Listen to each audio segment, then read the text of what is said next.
uses of game theory that we have done much less of, but are potentially much more important than that would suggest. To get at that point, I want to talk about what I sometimes describe as the coordination economy. The coordination economy. And the basic notion here is that in a variety of important areas of our modern social life, our modern economic life, the critical task that we are trying to accomplish is not to prevent you at this table or you at that table from defecting from a good thing.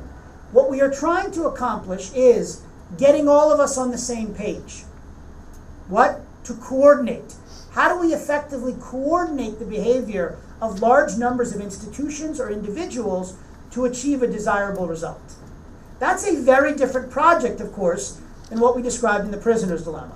But I want to suggest that it's quite an important one in a variety of important areas of our social and economic life today. A few examples to give you a sense of that. First, financial crises. So we had a financial crisis. I do financial regulation. We had a financial crisis. Many of you are too young to remember it because it's 8-9 years ago. We had a big financial crisis in 2008, 2009. Based on this historical data, we are probably due for another one in the next 2 to 3 years. Our fingers are crossed that it will not be as bad as the last one, but who knows? We'll see what happens. So financial crises can be understood as involving fundamentally an exercise in coordination. So we think here of the classic bank run. So bank run is premised on the idea that what happens is each of us puts $1,000 into the bank. Okay, we deposit our $1,000 into the bank. So let's say it's 100 of us here. So together we have put in now $100,000. $100,000 into the bank. The bank now loans $90,000 of that money to others. They put out loans. As long as on any given day only 5 of us, or maybe even 10 of us, show up at the bank to take our loans out, to take our money out, that's fine. The system works. But when there is a financial panic, when there's a crisis, suddenly all of us say, I'm afraid the bank may run out of money. And therefore, what do? We all race to the bank to get our money out. And how much money does the bank have? Was anyone paying attention to the numbers? Only $10,000. So the bank can't possibly pay all of us, and therefore the bank fails. The bank does not fail because of any real underlying economic issue. It fails simply because all of us, coordinated in a bad way. We coordinated around, we want to get our money out versus we want to keep our money in. Traditionally, bank runs were thought of as a prisoner's dilemma because the idea was, I'm going to defect and go get my money. But it turns out if I know that all of you are going to keep your money in, what is the rational thing for me to do? Keep my money in as well. And if I know that all of you are going to pull your money out, what is the rational thing for me to do? To pull my money out. That's coordination. It's not a prisoner's dilemma. Now that we can extend that to the broader category of financial crisis. So the recent financial crisis in 2008, 2009 was not a bank run. There were a few bank runs, but fairly few. Most of it was instead a credit freeze. Basically, banks said, we're not going to lend any more money. Companies said, we're not going to spend any more money. And as a result, you had this contraction in economic activity. There is, in that situation, similarly, no issue of defection. The idea is, I'm not going to lend money unless you all are lending money because I'm nervous that I may lose my money unless really we're all in this together. So the fundamental issue in a financial crisis is basically one of coordination. But it's not limited to that. That's my area, but there's lots of other areas too. Let me give you a few other examples. So those of you who study the internet or internet regulation and technology regulation in some ways generally. So the entire structure of the internet at multiple levels is an exercise in coordination. So the structure of the internet is a framework of coordination. So the internet backbone, we call it, the basic architecture of internet data transfer, is premised on coordination. If I own my piece of the internet backbone and I say, I'm going to use this particular technology or whatever else it is that's incompatible with what everyone else uses, it doesn't work. The internet is premised on we are coordinating around a common framework, a common structure that's interconnected in an effective way. That's true of the underlying software standards as well. So if I am developing a website and I use different file transfer protocols than everyone else is using, my website is not a very useful website. Why? Because no one can see it, right? It doesn't function. It only functions if we're using the same, if we have coordinated around the same standards. We can generalize that to networks generally. So if we think about the electricity grid is a network that requires coordination. Facebook or any of these crazy social media that you young people do, is all an exercise in coordination. We are trying to coordinate around the use of a particular network. You see an example of that where there was something, again, many of you won't remember, something called MySpace. That was like the pre-Facebook Facebook, and everyone was using MySpace until Facebook came, and literally everyone switched from MySpace to Facebook. Now I think there's 3 people now who still use MySpace. Why? Because the whole function of this is to coordinate.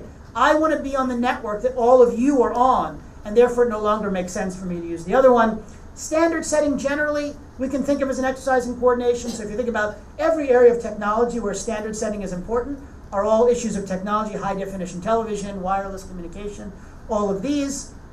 And finally, and there's other ones too, but as I finally from my list, facilitating innovation effectively. So for those of you who study IP, in the IP area, and I'll say more about this in a few minutes, but the entire structure of patents, in essence, relies on some degree of effective coordination.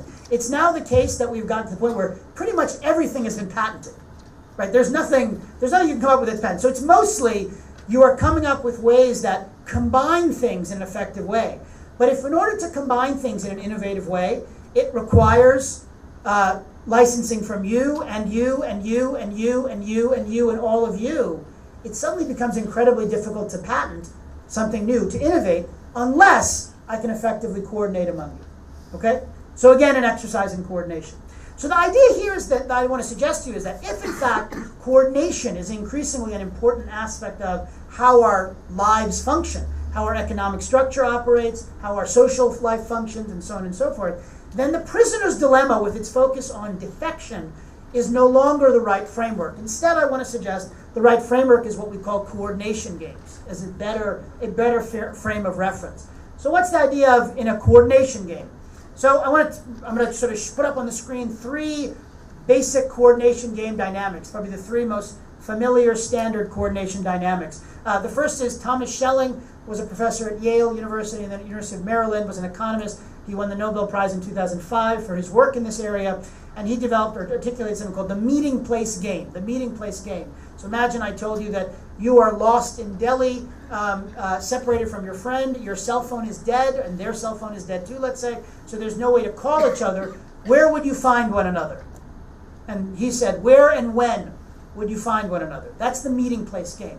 It's how do 2 individuals find each other. The Battle of the Sexes, I'll say more about, is another very famous, well-known coordination game, and the game of chicken, or sometimes called hawk-dove, is a third one, and chicken is the game where, usually I say young people, but I really should probably say young men. They play a very stupid game in which they race their cars towards each other to see who will swerve first. And the idea is that whoever swerves first is the chicken, right? So I want to be the brave one who doesn't swerve, and I want you to swerve because that shows that I'm a man. That's the game. That's the game of chicken. So let me show you each of these games so you have a sense of the basic dynamic. Let me jump ahead. All right. So this is the meeting place game. Here I use New York. So I have Penn Station and Grand Central Station. The basic idea is that if we find each other, if we coordinate effectively and end up in the same place, we are happy. That's a good result. We both get a payoff of 5 if we both go to Penn Station or we both go to Grand Central Station. On the other hand, if you go to Penn Station and I go to Grand Central Station or vice versa, we're not happy because we didn't coordinate effectively. Okay? Note that this is a very different dynamic from the prisoner's dilemma. If I know that you're going to go to Penn Station, where do I go? To Penn Station. And if I know that you're going to go to Grand Central Station, where do I go? To Grand Central Station. We are coordinating our behavior. I have no incentive, if I'm going to Grand Central and you're going to Grand Central, I have no incentive to say, you know what, I'm going to go to Penn Station instead. That's worse for me. I don't want to do that. I want to coordinate with you effectively. So that's the meeting place game. Second one I wanted to introduce you to, the Battle of the Sexes. Now, the Battle of the Sexes I actually have put up here correctly, though if you go look it up, it will not say what it says here. The Battle of the Sexes, when it was first articulated many years ago now, the person who developed it articulated in the 1950s, he said, what he described, which you see here is, there's a husband and a wife, and they both want to spend the evening doing something together. The wife wants to go to a boxing match, and the husband wants to go to the ballet. Now, In the subsequent years, they switched. People thought he must have mistyped it. He did it, of course, on purpose. He wanted to make a point. But in any case, it was lost over time. But I put it the right way here. So here, you see this situation, husband and wife. The husband wants to go to the ballet. So the first number is the husband. The second number is the wife. So if they go to the ballet, both go to the ballet, the husband is very happy. He gets a payoff of 10. The wife is happy. Why? Because she's with her husband, but she's not as happy because she's at the ballet rather than boxing.